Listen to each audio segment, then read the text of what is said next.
Baru juga lihat daftar pemain timnas Indonesia, media Cina langsung. Salahkan FIFA gara-gara skuad Patrick Kluivert. Media Cina bereaksi keras usai melihat daftar pemain timnas Indonesia yang dipersiapkan untuk pertandingan di bulan Juni nanti. Tentu wajar jika media Cina bereaksi karena memang timnas Indonesia akan menjadi salah satu lawan yang harus mereka hadapi. Bahkan, Cina harus mengincar kemenangan dari timnas Indonesia untuk bisa bertahan setidaknya lanjut ke round 4 kualifikasi Piala Dunia 2026. Namun, hal itu tentu tidak akan semudah membalikkan telapak tangan. Faktanya, timnas Indonesia begitu kuat ketika bermain di kandang sendiri. Apalagi melihat realita bahwa di bawah asuhan Patrick Kluivert, timnas Indonesia sudah semakin kuat. Meski ada beberapa pemain kunci yang tak bisa ikut tanding melawan Cina, kekuatan timnas Indonesia masih terlalu kuat untuk bisa dikalahkan di kandang sendiri.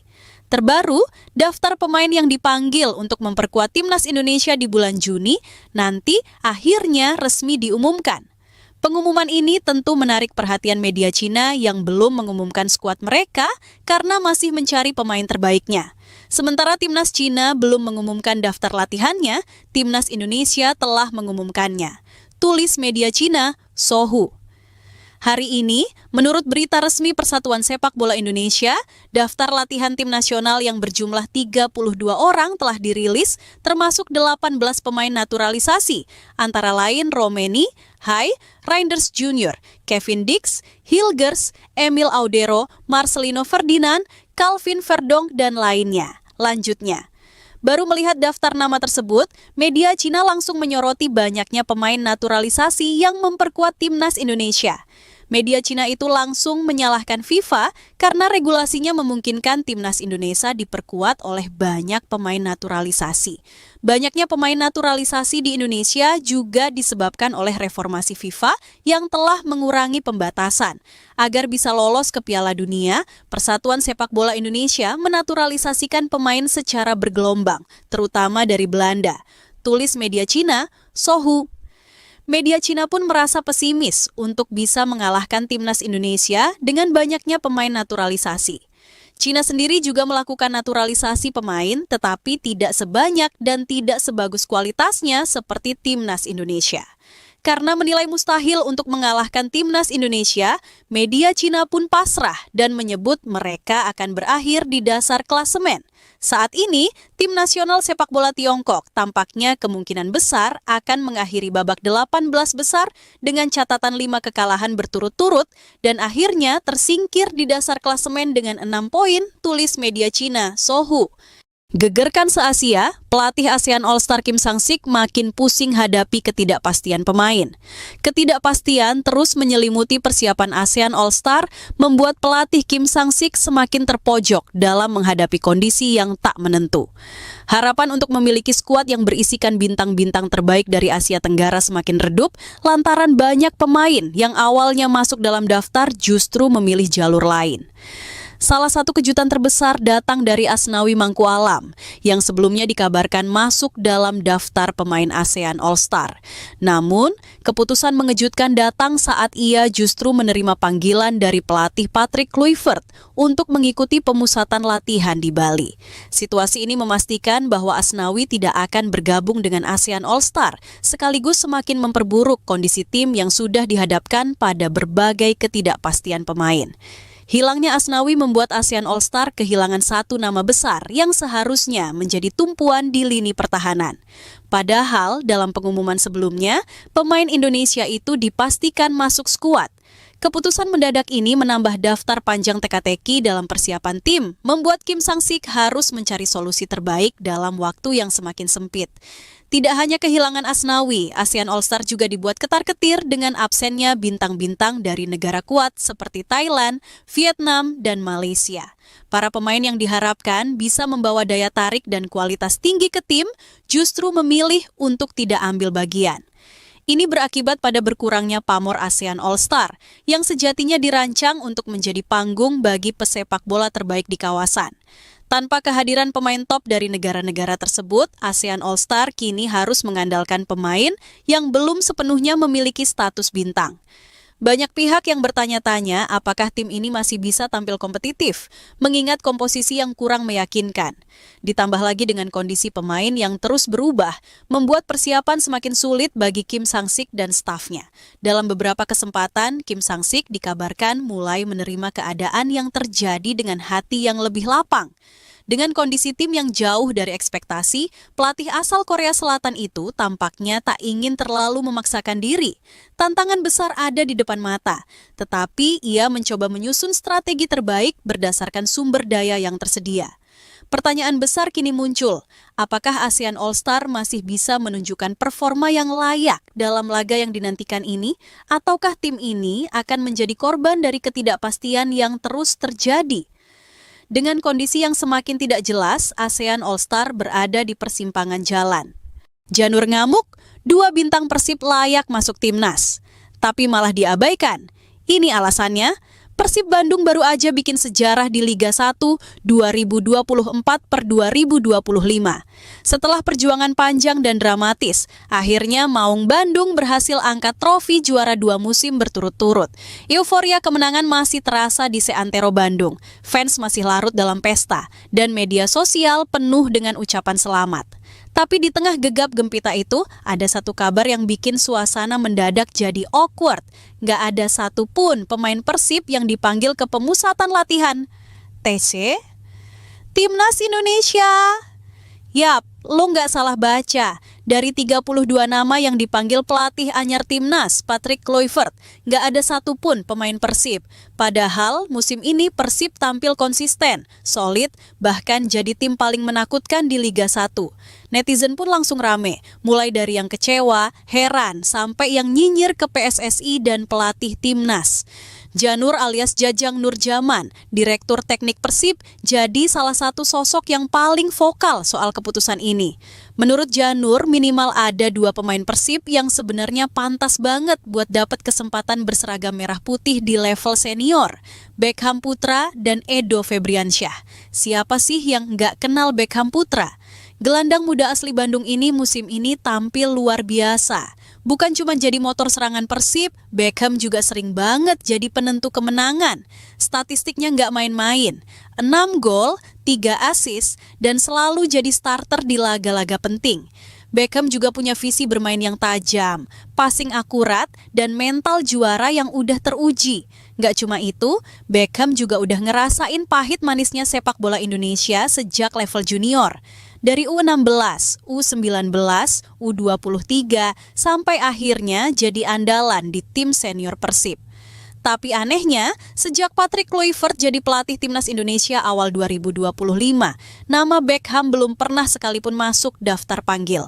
Padahal, kalau dibandingin sama pemain-pemain yang sekarang dipanggil, Beckham jelas nggak kalah kualitas. Janur sendiri sampai bilang, Beckham itu layak banget dipanggil. Dia udah buktiin di Liga 1, bahkan bisa dibilang setara sama nama-nama yang sekarang dipanggil. Kalau sama Septian Bagaskara, Egy Maulana, Lily Pali, atau Sananta Beckham masih bisa banget bersaing. Selain Beckham, nama Edo Febriansyah juga nggak kalah penting. Di sisi kiri Persib, Edo hampir nggak pernah absen.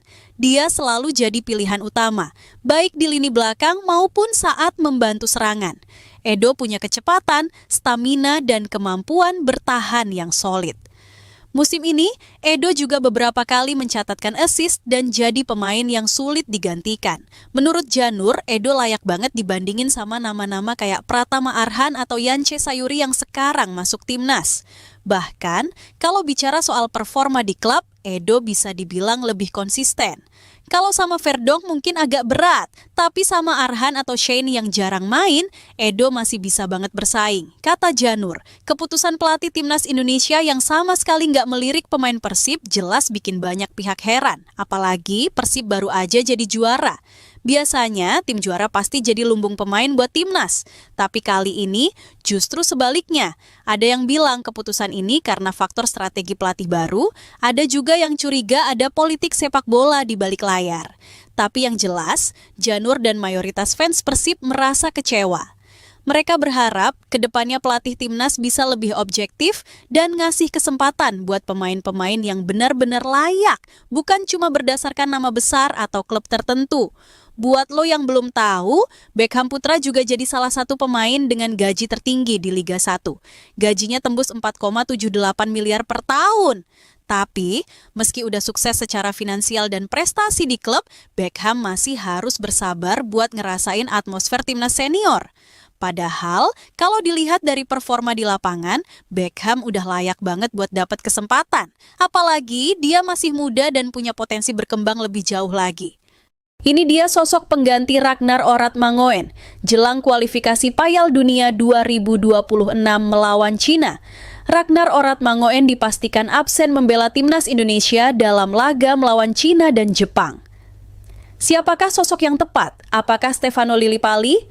Ragnar Oratmangoen telah mengungkapkan ia tak bisa bermain memperkuat skuad Garuda dalam 2 laga sisa putaran ketiga kualifikasi Piala Dunia 2025 zona Asia. Tim Merah Putih dijadwalkan akan menghadapi laga penting melawan Cina dan Jepang pada Juni 2025 ini. Pertandingan melawan Cina pada 5 Juni 2025 di kandang dan kontra Jepang dalam laga tandang 10 Juni 2025 akan jadi laga penting. Pasalnya, mereka membutuhkan kemenangan untuk menjaga asa lolos ke Piala Dunia 2026. Akan tetapi, jelang menghadapi 2 laga penting ini, tim asuhan Patrick Kluivert diliputi kabar tak menyenangkan.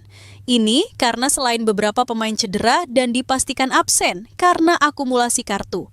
Satu pemain andalan yang dipastikan bakal absen dalam laga melawan Cina dan Jepang, yakni Ragnar Oratmangoen. Penyerang timnas Indonesia itu tak masuk dalam daftar 32 pemain yang dipanggil Patrick Kluivert buat hadapi lanjutan putaran ketiga.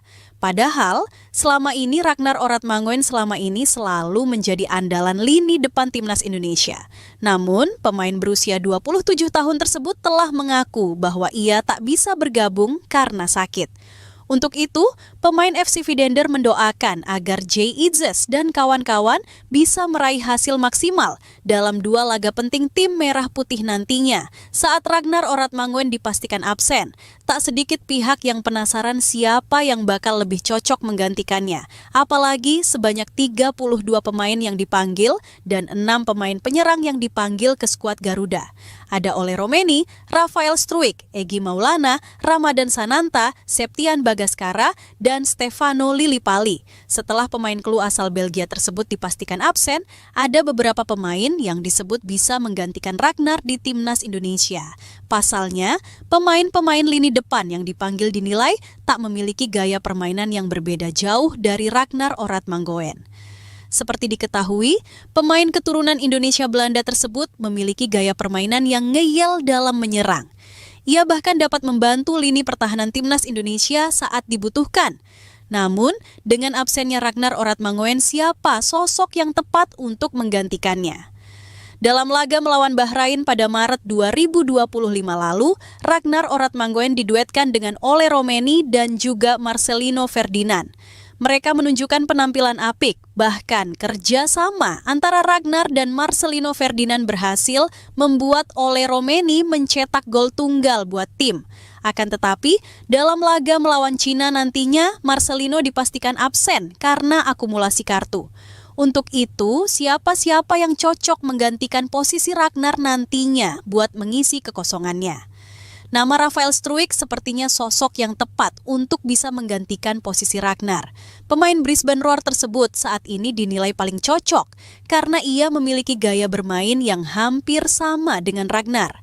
Bahkan Rafael Struijk dinilai akan cocok bisa duet dengan Ole Romeni. Pasalnya, saat Struijk menjadi penyerang tengah Ole Romeni bisa mengisi posisi sayap kiri, begitu juga sebaliknya. Kedua pemain ini bisa saling mengisi seperti saat Ragnar dengan Ole kala menghadapi Bahrain. Rafael Struijk sebenarnya diketahui posisi awalnya bermain sebagai penyerang sayap. Akan tetapi, saat Shin Tae-yong tak memiliki penyerang murni, Rafael Struijk mengemban posisi striker utama. Untuk itu, setelah adanya Ole Romeni yang menempati posisi penyerang utama, Struijk bisa membantunya. Nama Egy Maulana kembali bergabung dengan timnas Indonesia setelah pada Maret lalu harus absen karena cedera. Dengan kembalinya pemain berusia 24 tahun tersebut bisa menjadi opsi untuk mengisi posisi Ragnar Oratmangoen. Apalagi Egy Maulana sendiri saat ini diketahui menjadi salah satu pemain Liga 1 paling top. Egy Maulana Fikri tercatat telah mencetak 12 gol, 7 assist dari 29 laga yang dilakoninya bersama Dewa United. Egy Maulana juga memiliki pengalaman bermain di Eropa, sehingga ia tak akan kesulitan beradaptasi dengan pemain lain, khususnya Ole Romeni. Pasalnya, Ole Romeni dipercaya bakal menjadi penyerang utama setelah mencetak 2 gol dari 2 laga bersama Timnas Indonesia. Dengan pengalaman yang dimiliki Egy Maulana, ia diyakini bakal bisa mengganti posisi Ragnar. Stefano Lillipali, pemain Borneo FC ini kembali mendapat kesempatan bergabung membela Timnas Indonesia.